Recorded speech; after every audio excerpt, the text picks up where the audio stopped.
गुरुजी के सामने कई शिष्य बैठे हुए थे। तो गुरुजी ने एक शिष्य से पूछा कि अगर आप सड़क पर जा रहे हो, कहीं रास्ते में जा रहे हो, तो सामने एक सुंदर लड़की आपके सामने से जाती है, तो आप देखोगे और वो आगे चली जाती है, तो फिर आप मुड़कर देखोगे क्या? तो शिष्य ने कहा कि अगर पत्नी साथ में नहीं होगी तो ज़रूर मुड़कर देखूंगा। तो सभी हंस पड़े। खैर, ये तो मजाक की बात थी, उसने भी मजाक किया। लेकिन फिर उसने गुरुजी ने कहा कि भाई उस लड़की का चेहरा आपको कितनी देर तक याद रहेगा? तो शिष्य ने कहा जी 5-10 मिनट, जब तक कोई और दूसरा चेहरा सामने नहीं आ जाता तो वो 5 या 10 मिनट चेहरा याद रहेगा।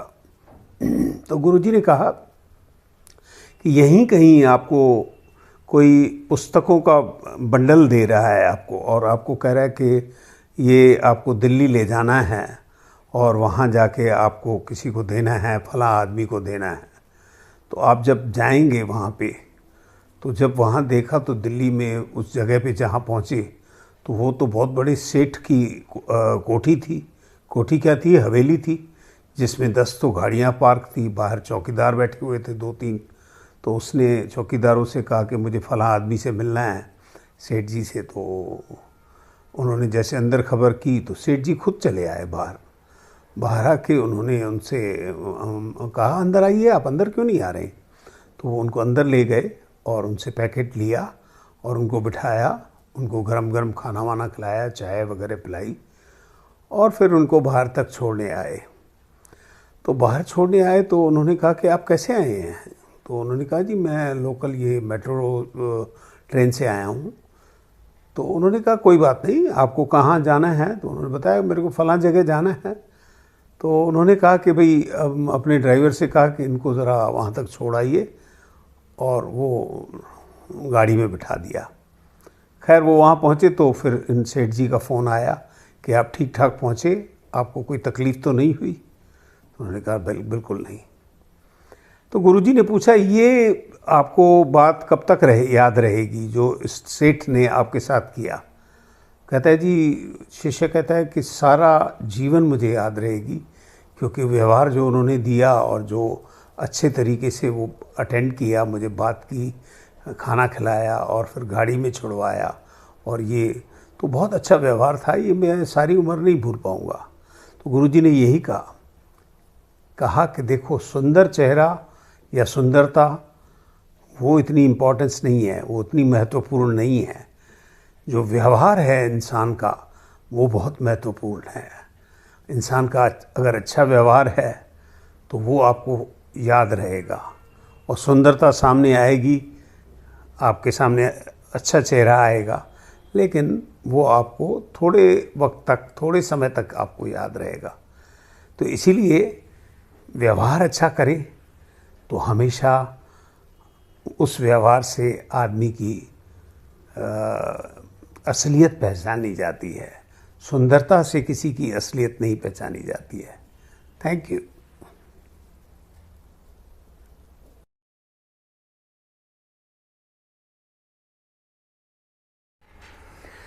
दोस्तों, एक कहानी मुझे अभी और याद आ रही है, बड़ी अच्छी लगी मुझे, कि एक बहुत सीनियर डायरेक्टर था अच्छी कंपनी में, और बड़ा हाई फाई था, जैसे कि सब डायरेक्टर्स वगैरह होते हैं। अच्छा कमाना और अच्छा खाना पीना और बाल बच्चों का भी ध्यान रखना, और सब कुछ करने के बावजूद जब उसका रिटायरमेंट का टाइम आया तो ये सब चीज़ें छिन जाती हैं। रिटायरमेंट के बाद उसका एक सोसाइटी में, ग्रुप हाउसिंग सोसाइटी में अच्छा सा फ्लैट बुक था, 4 बेडरूम्स वगैरह का। तो वो उसमें फिर शिफ्ट हो गया रिटायरमेंट के बाद। लेकिन जब वो मॉर्निंग वॉक पे निकलता था तो वो किसी से बात नहीं करता था, क्योंकि वो अपने आप को बहुत, एक गुरूर होता है जैसे, उसमें समझता था कि मैं बहुत बड़ा आदमी रिटायर हुआ हूँ। तो किसी से बात नहीं करता था। ये रोज़मर्रा ज़िंदगी ऐसे चलती रही। एक दिन अचानक बैठ के वो एक बेंच पे और थोड़ा जैसे रेस्ट करने लगा तो एक बुज़ुर्ग आके साथ में बैठ गया और उसने उससे बात करनी शुरू की। अब जब बात शुरू हो गई, सिलसिला शुरू हुआ, तो थोड़ी बहुत उसने कहा चलो बात कर लेते हैं, कर ली। तो ऐसे डेली वो आपस में मिलने लगे और बात करने लगे। तो एक दिन उसने उसी बुज़ुर्ग को कहा, मैं एक्चुअली सभी से मिक्सअप इसीलिए नहीं होता क्योंकि मैं बहुत सीनियर लेवल पे रिटायर हुआ हूँ और मैं बहुत जल्दी मिक्सअप नहीं होता। तो उस बुज़ुर्ग ने ये कहा कि भाई ऐसा कुछ नहीं है, हम रिटायरमेंट के बाद सब फ्यूज्ड बल्ब हैं। कोई 10 वाट का है, कोई 20 वाट का है, कोई 50 वाट का है, कोई 100 वाट का है, कोई हेलोजन बल्ब है, कोई ये एलडी वगैरह जो बल्ब होते हैं ये बल्ब हुआ है, तो सब फ्यूज्ड हैं। तो अब आप मेरा ही जिक्र देख लीजिए, चलिए मेरा छोड़िए, ये जो सामने चावला साहब घूम रहे हैं ना, ये रेलवे के जनरल मैनेजर रिटायर हुए हैं। अच्छा, और वो सामने से जो वर्मा जी आ रहे हैं वो इंस्पेक्टर जनरल फॉरेस्ट थे, वो रिटायर हुए हैं। तो एक वो सामने जो दौड़ते हुए जा रहे हैं शर्मा जी, वो आईएएस ऑफिसर रिटायर हुए हैं। तो ये सब अब इस टाइम क्योंकि सब रिटायर हुए हैं तो इनकी वही फ्यूज़ बल्ब की तरह मैं समझता हूँ कि कोई वो हैसियत नहीं रह जाती रिटायरमेंट के बाद, और ये आदमी के अंदर ईगो प्रॉब्लम ख़त्म कर देनी चाहिए। मेरी अपनी आप पूछ लें तो मैं मेजर जनरल रिटायर हुआ हूँ और मुझे काफ़ी साल हो गए यहाँ पे, 5-7 साल यहाँ पे आए हुए। तो हम सब जो हैं अच्छी उस पे हुए हैं, लेकिन मैं ऐसे ट्रीट करता हूँ कि हम सब फ्यूज्ड बल्ब हैं। जैसे आपने, मैं एग्जांपल बताऊँ आपको कि उगता हुआ सूरज और ढलता हुआ सूरज दोनों बहुत अच्छे लगते हैं, लेकिन उगते हुए सूरज की इम्पोर्टेंस बहुत ज़्यादा होती है, ढलते हुए सूरज की इतनी इम्पोर्टेंस नहीं होती है। ऐसे ही आप शतरंज का ले लीजिए एक एग्जाम्पल, कि उसमें प्यादा भी होता है, घोड़ा भी होता है, हाथी भी होता है, और वज़ीर होता है, राजा होता है, लेकिन मरने के बाद जब एक ही डब्बे में सब पैक होते हैं, तो यही इसका सिलसिला है। इसीलिए आदमी को ये सब सोचना बिल्कुल बेकार है कि मैं ये था, मैं वो था। सब ने मरना एक जगह है और सब ने एक जगह जाना है। सूरज की रोशनी अगर पड़ती है तो सभी पे पड़ती है, गरीब आदमी पे भी पड़ती है, एक बहुत बड़े अफसर पे भी पड़ती है। तो नेचर का जो है ना प्रकोप, या नेचर की जो दुआ है, वो सब पे बराबर पड़ती है। तो इसीलिए ऐसा नहीं महसूस करना चाहिए। तो इस कहानी से हमें ये सीख मिलती है कि आदमी कितना भी बड़ा हो जाए, जब वो रिटायरमेंट हो जाती है उसकी, जब उसके उम्र में धुंधलापन आ जाता है, तो उसको वो ईगो छोड़ के और उस मालिक को याद करना चाहिए और अपने आप को सबके बराबर समझना चाहिए, कि जैसे बाकी फ्यूज बल्ब हैं या बुज़ुर्ग हैं उनकी तरह रहना चाहिए। थैंक यू दोस्तों। ये कहानी जो है ये बहुत पुरानी कहानी है, पुराने टाइम की कहानी है, पुराने समय की कहानी है, लेकिन मुझे अच्छी लगी तो मैंने सोचा आपसे भी शेयर करूं। एक दुकानदार था जिसकी अच्छी दुकान चलती थी और ग्राहक वगैरह भी आते थे। तो अचानक कोई ऐसा दौर आया कि उसकी दुकान पे ग्राहक कम होने शुरू हो गए और उसकी दुकान नहीं चल रही थी फिर। और उस चक्कर में उसने फिर कर्ज़ लेना शुरू किया, एक जगह से कर्ज़ लिया, फिर उससे भी नहीं चला, फिर दोबारा कर्ज़ लिया, ऐसे करके काफ़ी उधार लेता रहा। 2, 3, 4 जगह से उसने कर्ज़ ले लिया, लेकिन दुकान उसकी चली नहीं। तो उसने सोचा कि मैं आत्महत्या कर लेता हूँ, क्योंकि अब मेरे को इतना कर्ज़ा देना है, ये उतरेगा नहीं और मैं बर्बाद हो गया हूँ पूरा। तो सोचा कि आत्महत्या करूँ। लेकिन उसको एकदम से फिर याद आया कि एक उनके नज़दीक ही कोई साधु संत रहते थे, जो बुज़ुर्ग भी थे और संत थे। तो वो कह रहे थे कि कई लोग वहाँ, उसने सोचा कि सलाह लेते थे उनसे, और कई लोगों की उन्होंने जान बचाई और कईयों को अच्छी सलाह दी। तो सोचा कि मर तो रहा ही हूँ, तो इससे अच्छा तो पहले उनसे भी एक बार मिल लूँ। तो वो वहाँ पहुँचा और उनके पाँव छू के प्रणाम किया और उनको कहा कि ये बात है, ऐसे ऐसे मेरे ऊपर कर्ज़ा हो गया है और मैंने सोचा है कि मैं सुसाइड करूं, आत्महत्या करूं, तो मुझे थोड़ा सा आप अगर कुछ सलाह देना चाहें। तो संत ने कहा कि भाई ऐसा है कि 3 चीज़ें मैं तुम्हें बताऊंगा, वो कुछ अमल करोगे तो शायद कुछ तुम्हारा काम बन जाए। तो उससे पूछा कौन सी 3 चीज़ें? उसने कहा कि संत ने कहा कि भाई एक तो ग्राहक कोई भी दुकान पे तुम्हारे आए और कोई चीज़ उठा के देखे या उसको समझे या चीज़ को देखने की कोशिश करे तो उसको टोकना नहीं और उस पर गुस्सा नहीं करना कि आपने अपने आप कैसे उठा ली, क्योंकि वो ज़माना था कि दुकानदार से ही लोग मांगते थे ना चीज़ें। तो आप आजकल तो मॉल में वगैरह उठा के लोग देखते हैं, उस टाइम में नहीं था दौर में। तो कोई भी उठा के देखे तो आप उसको टोकना नहीं और उससे गुस्सा नहीं करना, कोई भी चीज़ पे एतराज़ नहीं करना। दूसरी बात कि जो भी तुम चीज़ें लाते हो उस पे एक मुकर्रर एक उस पे प्राइस रखो, लिमिटेड प्राइस जिसको कहते हैं, मुकर्रर प्राइस करो। तो उससे ज़्यादा मत लालच मत करना, कभी भी उसका महंगी हो जाए या कुछ हो जाए तो ज़्यादा मुनाफा कमाने के लिए उसको लूटपाट मत मचाना। उतना ही जो प्राइस उसका फिक्स है उसी पे ही देना है। 2 बात। तीसरी बात कि हमेशा सच बोलोगे, झूठ बिल्कुल नहीं बोलोगे। तो उसने कहा ठीक है, प्रणाम किया, पैर छुए और फिर निकल आया। तो उसने कहा चलो मैं आत्महत्या तो कर ही रहा था तो देखता हूँ थोड़े दिन चला के ये अगर चल जाता है तो उसने ऐसे ही उस पर अमल करना शुरू किया कि कोई आके उसके कोई चीज़ें वगैरह उठाता था, देखता था, लेनी है नहीं लेनी है, वो छोड़ के चला जाता था। तो ये टोकता नहीं था, गुस्सा नहीं करता था और वो छोड़ जाता था तो कोई, और जिसने लेनी होती थी वो लेता ही था। तो दूसरी बात उसकी ये थी कि जो उसने प्राइस फिक्स किया हुआ था ना जिस चीज़ का, कभी भी उसने लालच नहीं किया। कई चीज़ों के दाम बढ़ गए, ये हुआ, लेकिन इसने लालच नहीं किया क्योंकि उसको संत की बात याद थी। तो उसी उस पे प्राइस पे उसी उस पे मूल्य पे बेचता था। तीसरा, उसने सच बोलना शुरू किया, झूठ बिल्कुल नहीं बोलता था और सच्चाई पे चलता था। तो हुआ यूँ कि माउथ पब्लिसिटी जैसे होती है ना कि एक ने दूसरे के पास तारीफ़ की, दूसरे ने तीसरे के पास की, ऐसे माउथ पब्लिसिटी हुई और उसकी दुकान चलने लग गई कि लोगों ने कहा कि यार ये तो प्राइस भी बिल्कुल जेन्युइन होती है, इसका बढ़ जाता है रेट तभी, और दुकानदार तो लेते हैं, ये नहीं लेता है, बड़ा बिल्कुल ठीक लेता है, और कोई चीज़ को उठा के देखो ना लो तब भी एतराज़ नहीं करता, और सच तो वो बोलता ही था। तो वो भी एक उसका गुण था। तो आहिस्ता आहिस्ता चलने लग गई। तो जैसे जैसे समय बीतता गया तो उसकी दुकान इतनी चली कि उसका सारा आहिस्ता आहिस्ता कर्जा उतर गया, सारी उधार उसकी उतर गई और उसके पास इतना पैसा आ गया कि उसने कोठी खरीद ली, मकान खरीद लिया और बड़ा अमीर हो गया। और फिर उसने क्या किया कि एक सोने की तराजू भी खरीद ली और उस पर तोल के सबको देता था। तो वो उससे भी फेमस हो गया कि भाई सोने की तराजू वाला और सच्चा इंसान है और रेट भी रीजनेबल लेता है। तो जब इतना अमीर हो गया तो उसने सोचा कि मैं उस संत के पास जाऊं और उनको जाके बताऊं। तो जाके उनसे पाँव छुए और उनको बताया कि महात्मा जी ये खुशखबरी है कि मैं तो मेरा सारा कर्जा भी उतर गया और मैंने सोने की तराजू भी ले ली है, तो अब क्या किया जाए। तो संत ने कहा कि अगर मैं तुम्हें एक बात मानो तो मैं तुम्हें बताऊं। वो कहते हैं हाँ बताइए ना आप, क्योंकि आपने तो इतना कुछ मेरे लिए किया है, आपकी बात कैसे नहीं मानूंगा। तो उन्होंने कहा, संत जी ने कहा कि भाई ये जो तराजू सोने का है ना, ये दरिया में या तालाब में जाके फेंक दो।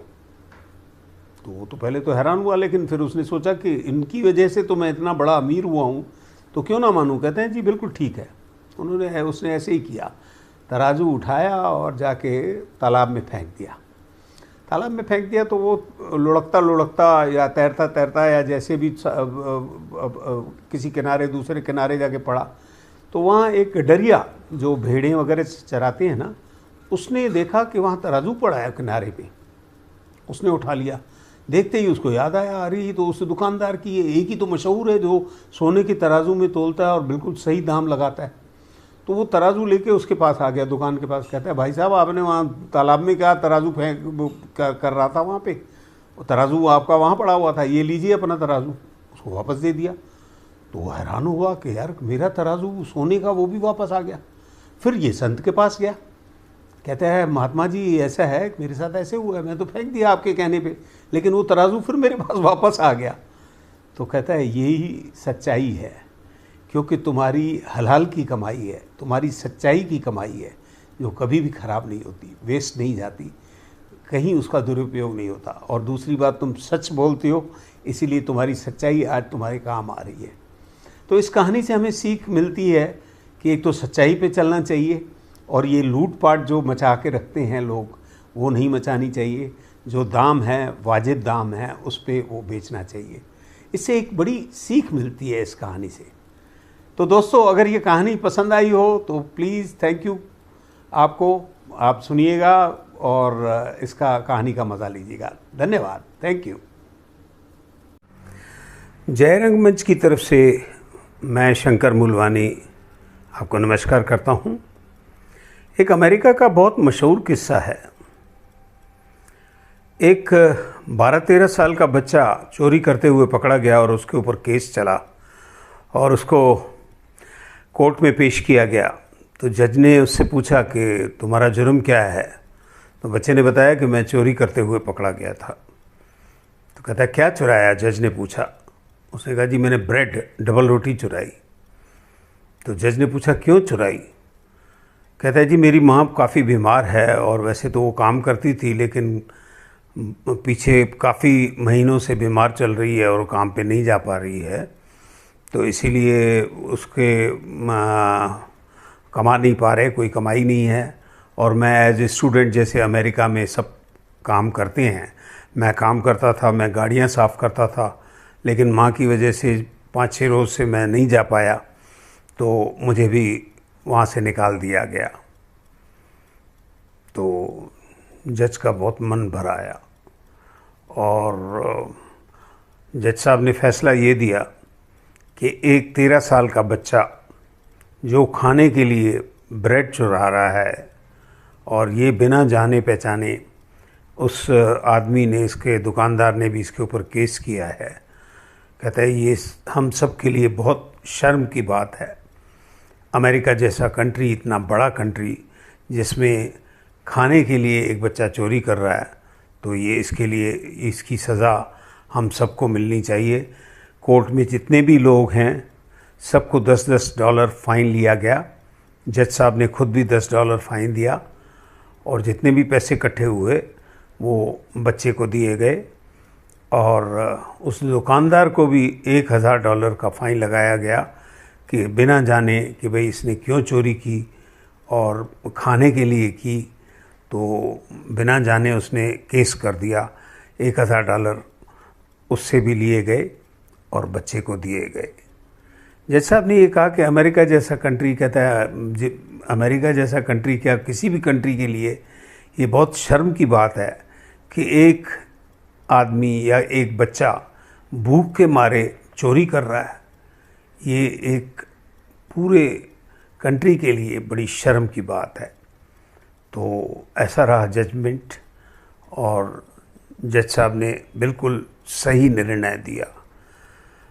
अगर मैं सोचूं तो मेरे हिसाब से भी, या आप लोग सब सोचें तो आपको लगेगा कि जज साहब ने बिल्कुल सही निर्णय दिया। Thank you.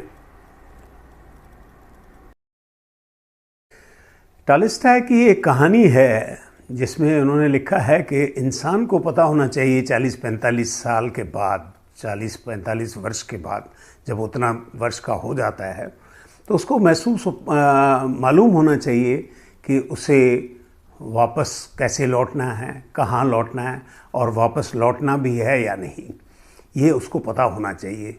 इसी पे उन्होंने लिखा है कि कहानी है पुराने, एक राजा बहुत दयालु था, जो उसके दरबार में जो भी आता था वो अपनी खुशी से उसको खुश करके भेजता था, प्रसन्न करके भेजता था।